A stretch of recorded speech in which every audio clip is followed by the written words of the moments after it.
Welcome to MMA Dogs. My name is Hector, and this is my dog Dan. Hi. And we just want to take a second to thank you guys for liking our videos, subscribing to our videos. If you haven't had a chance to subscribe and you enjoy our videos, please do so. That way you'll get an automatic email letting you know, hey, we uploaded a new video. Come check it out. Come take a look. A direct link, and you can click on it and watch our video. Also, we want to thank you guys for visiting our website. So it's just MMADogs.com. And then also for taking a look at our Facebook and liking our Facebook page. So we want to thank you guys for that. Yes, please tell your friends about us. Mixed martial arts or UFC predictions. If anybody's into that, you just tell them about us. We're here 24/7. We like to predict all the major UFC events. If you have any questions for us, please comment below, and we'll reply as soon as we can. All right, good. So tonight we're going to take a look at The Ultimate Fighter Finale Season 16. So let's go ahead and dive into some of these fights.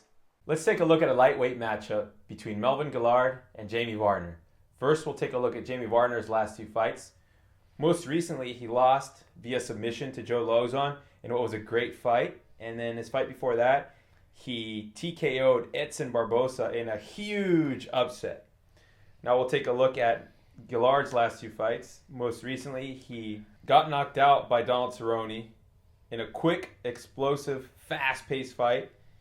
And a fight before that, he won a decision over Fabricio Camões. Now, for this particular fight, I really have taken a look at both their fight styles and what they're good at and what they're not good at. I really liked what I saw out of Melvin Guillard back at UFC 132 when he knocked out Shane Roller. But that was 1.5 years ago. That was about 18 months ago. So since then, I have not liked what I've seen from him. When a fighter has really good stand-up, is really good striking, powerful striking, explosive, can knock people out, you would hope that they would specialize or cater their training towards more also wrestling and also jiu-jitsu. Because once you have that knockout power, the opponents are going to know, hey, okay, he's got the knockout power, but he has this big hole in his game, right? So getting taken down, getting submitted, that's a huge problem for Guillard, right? Not just taken down, he can actually get rocked. Yeah, as he did exactly. So the hype behind yes, not only that, he's got that problem, but the biggest problem that I see is the ground, right? The ground game, that's a big hole for him. If he could get that straightened out, he would be much more dangerous, in the 155 division. So with that being said, I mean, since that fight where he knocked out Shane Roller and I thought he looked great, he's been submitted twice and knocked out once. So he's been finished 3 times since in 18 months. And so going up against Jamie Varner, who we know what to expect out of him. Now that he's back in the UFC and the way he looked against Barboza and the good fight he had against Lozon. Guillard, he's just too flaky for me. I can't put my trust in a guy like that who can get taken down and submitted. And that fight he had with Camões, that was a close fight too. That wasn't just a one-sided beating. It was a pretty close fight and a fight that shouldn't have been that close. So with that being said, I take a look at Jamie Varner's fights, and in 30 fights that Jamie Varner has had, 30 fights, he's never been knocked out. Neither did Guillard before his last fight, and he had 44 fights. Okay, but what I'm trying to get at is that his only path. Oh, speaking of Melvin Guillard. Oh, let's see what Melvin Guillard wants. Let's take a look and see what he wants here. All right. What's up, Melvin? You're bleaching your hair?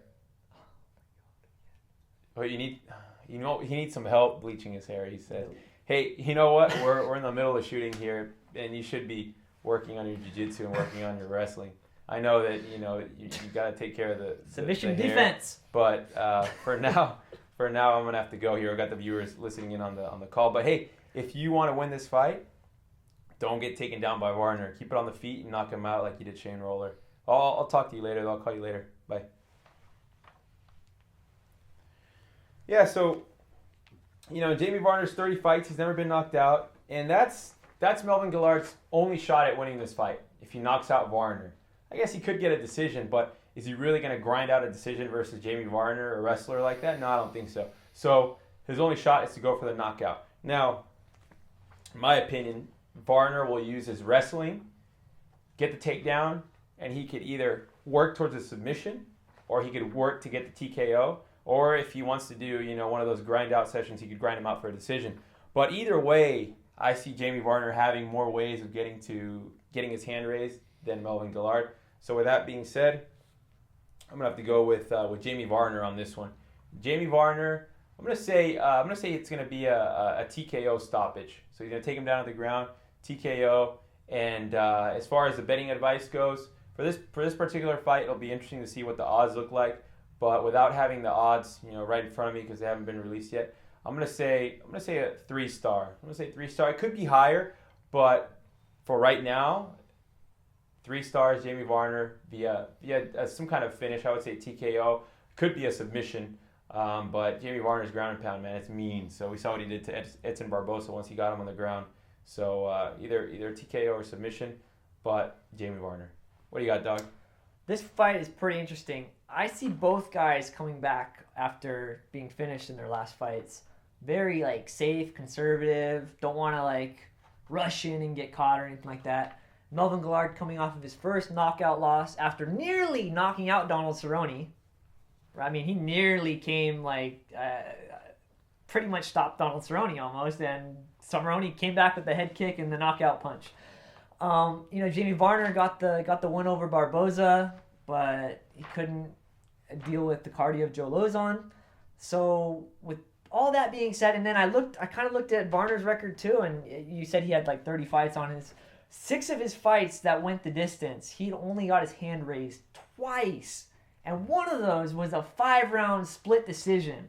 So I can't put my faith in a guy that's pretty much only won one decision his entire career. And I just feel like Melvin Guillard is going to be just as safe as Jamie Varner, and I see Melvin Guillard winning this 29-28, possibly 30-27, and maybe he might even stop Jamie Varner, but I think it's going to be a 3-round decision. But with Melvin Guillard being so inconsistent lately, he was on a 4-fight winning streak, and he's lost 3 of his last 4 since then. For me, I can't even rate it, so it's a do not bet. But Melvin Guillard via decision, very safe decision. Yeah, some closing thoughts for this particular fight.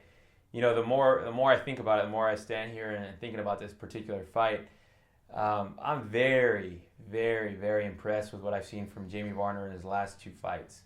And I can't say the same about Guillardo, whatever his name is. I can't say the same about Melvin. I really can't. I mean, he goes out there, looks great, and he comes out there and looks bad. He goes out there and gets submitted right away. So with Jamie Varner, I feel like him rocking Barboza the way he did. I mean, if Jamie Varner comes out the way he did against Edson Barboza, but he was it's gonna heavy underdog. I mean, he wanted to prove that he was there for a reason. The odds aren't going to be that big. That's true. That's true. But let's put this into perspective, though. If Jamie Varner loses again, if he loses after losing to Lozon in a fight that Jamie Varner would have won, the fight was pretty even. Some people are going to say, oh, no, Lozon would have won it. Or, oh, no. The fight was pretty even. But had Varner stuck to his plan and not been submitted by Lozon, in my opinion, he would have won 29-28 Varner. Some judges are crazy, but you never know. I would have said Varner, and I had him up until that 3rd round. I had him winning that fight. And so with Varner, I know what I'm going to get out of him.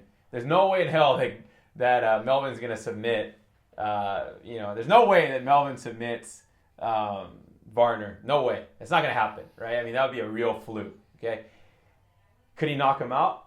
Possibly. Could he win a decision? How would Melvin win a decision against a tough wrestler like? Knees to the body like he did to Dunham. Yeah, but in that case, I would see a finish. I would favor a finish for Melvin. That's a good point. That's a real. I would favor that. But with Varner, I see 3 possibilities. I see the submission, I see the TKO, or I see the decision. So I'm just building up my confidence in Varner at this point. So I'm gonna say, closing thoughts, Varner. Like I said, it could be submission or TKO. But if he shows that mean ground and pound like he did against Edson Barboza, I definitely favor the TKO stoppage, or a decision. There's so many options for him to win. But what do you think, Doug? Some closing thoughts on it. One more thing I forgot to mention. This actually backs up your theory. Jamie Varner broke his hand, I think, in his last fight, right? Or broke his wrist. So, yeah, or something. I believe so. He had an injury. You he broke his hand. Completely changed the pace of the That's fight. Right. That's right. That is a good point. Also, that I'm glad I brought up, and I hope people make the right decision. Did you change your mind? No, you're gonna stick. I'm not. It's a do not bet for me. But Okay. if I have to go with somebody, I like Melvin Guillard in this fight. His back is up against the wall. I thought you were gonna have. I thought you were gonna have one of those moments where you say, you know what, I changed. No. Forget it. I'm gonna change my mind. I just feel like there's just this hype train behind Jamie Varner with the Edson Barboza fight, and I don't want to get on it. Yeah, for that fight, for the Varner Barboza fight, we were in Vegas. Yeah, and I put money on him. I put money on Varner. You did. I had Barboza winning, but I said $20 Varner. Let's see what happens. Yeah, and I remember that. So I was actually, we didn't get a chance to discuss this particular fight together. We didn't get a chance to discuss it. We were just like all day Barboza. And the Varner Melvin fight. So I was expecting expecting you to pick Varner. So when you picked Melvin, I was kind of surprised. Now, the reason I'm surprised is because I used to be so high on Varner. Remember when he fought Roller? I said you were high on Guillard last year. Guillard, yeah. Melvin, I was super high, like almost 2 years ago though. I was real high on him because I thought his takedown defense and his submission defense would and be... his chin. Not necessarily would be better, but also going up against a guy like Shane Roller who's now now retired or near retirement or whatever he's doing. He'll be back. Somebody like that, I knew he would knock him out, and he did. But then since then, he's just, he what was it, submitted twice and knocked out once since that in 18-month span, maybe even less than 18 months, like 16, 17 months. So I can't put any more faith in him. I mean, he's a fun fighter to watch, everything like that. But as far as a pick, I'll say Varner all day Varner. But I might go higher than 3 stars. But for now, it's a 3-star until I think otherwise, or there's something else that comes out that I don't know about or something like that. But you brought up a good point about the broken hand. That's a good point. He did break his hand during that fight with Joe Lozon. He had an injury. So that was an interesting fight. I mean, I really think that Varner would have won it had it gone to submission. But hey, props to Lozon, right? He got it. Fight of the night, submission of the night. Yeah, I mean, he's just that guy. Another day at the office. Yeah, he's all right, Dana. All right, Dana. Hey, who was it? Oh, Dana White. You got my bonus check? Yep, it's on its way. All right, great. Can you send it to me early this time? I kind of need it now. Yeah. So that pretty much wraps it up. You got anything else, Dog? Any tidbits you got? Well, that's it. Thank you guys for tuning in. We really appreciate it. Thank you for all the support, the comments, the likes, and we hope you enjoyed these videos, the predictions. If you want to take a look at our accuracy record and our history of predictions, go ahead and visit our website. It's MMADogs.com. We've got everything documented, percentages, accuracy, all that good stuff. So take a look, leave a comment. If you enjoy our videos, obviously, like our videos. We really appreciate that. And we look forward to talking to you guys.